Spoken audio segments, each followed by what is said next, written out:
It's from entreperformers.com, and I have got a question that I want to answer. The question was, how do you keep in touch with agents and casting directors and all that after you've met them without being a bother? I'll answer that question just in a second. See you in a minute.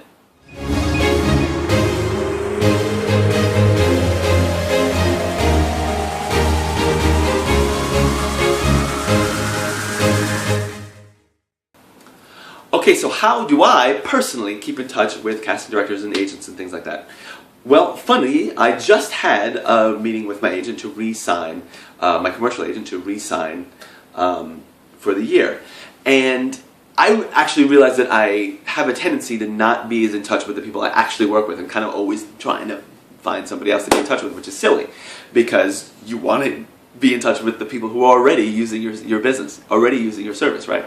So I went to, a lot of people are like, oh God, I can't postcard all the time and labels and put stamps on and all that. My friend Leslie Becker used to talk about a system where she had like folders and she kept names in there and she would move the folders to the next month, and that's how she knew who she didn't send to and who she did. And do you send headshots, and do you send them in clear envelopes, or do you send them in regular envelopes? And everyone knows what an 8x10 looks like, and so I've heard stories of people just taking packs of 8x10s and throwing them in the garbage and all that. And I'll tell you one thing, that story is absolutely true. It happens.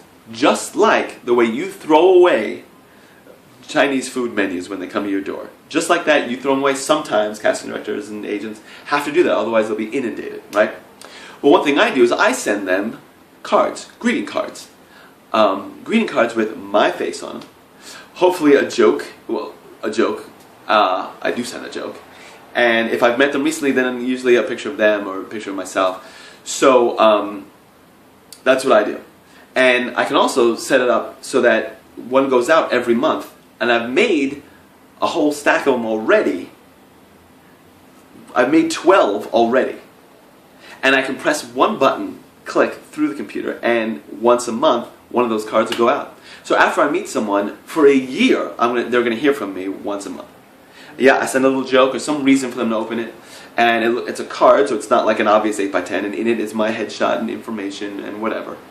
And when I have something special to talk about, I will, not as much as I should, because we all don't do as much as what we should. You go with what you got, right?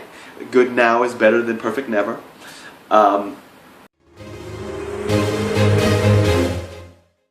send out other things as announcements. I put a whole website together about how I do that over at betterthanheadshots.com. I suggest you take a look at that. And that's today's tip. That's how I keep in touch and how you can too.